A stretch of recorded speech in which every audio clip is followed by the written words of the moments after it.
கர்த்தருக்கு பிரியமான உங்கள் யாவருக்கும் பிரைஸ் தி லார்ட். இன்றைக்கான வேத வார்த்தை யெகோவா நிசி. யெகோவா நிசி இடம்பெற்ற வேத பகுதி எது? யாத்ராகமம் 17:15. யெகோவா நிசி என்று அழைத்தது யார்? மோசே. யெகோவா நிசி என்பதன் பொருள் என்ன? ஜெயம் தருபவர். த லார்ட் இஸ் மை பேனர். வெற்றி கொடியாகிய கர்த்தர்.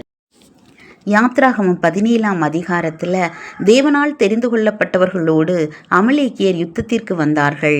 அப்பொழுது மோசே யோசுவாவை நோக்கி, நீ நமக்காக மனிதரை தெரிந்து கொண்டு புறப்பட்டு அவர்களோடு யுத்தம் பண்ணு. நாளைக்கு நான் மலையுச்சியில் தேவனுடைய கோலை என் கையில் பிடித்து கொண்டு நிற்பேன் என்றான். யோசுவா மோசே தனக்கு சொன்னபடியே யுத்தம் செய்தான்.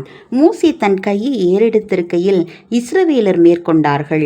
அவன் தன் கையை தாழ விடுகையில் அமலேக்கு மேற்கொண்டான். மோசேயின் கைகள் அசந்து போயிற்று.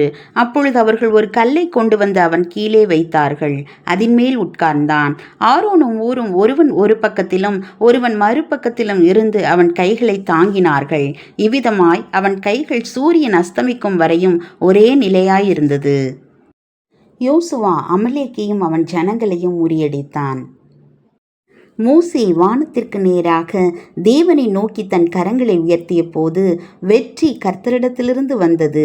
எனவே மோசே அந்த இடத்திற்கு கர்த்தர் எங்களுக்காக கொடியேற்றுவார், எங்கள் தேவன் வெற்றியை தருகிறவர் என்று அர்த்தம் கொள்ளும்படி ஒரு பலிபீடத்தை கட்டி யெகோவா நிசி என்று பெயரிட்டான். ஆமேன்.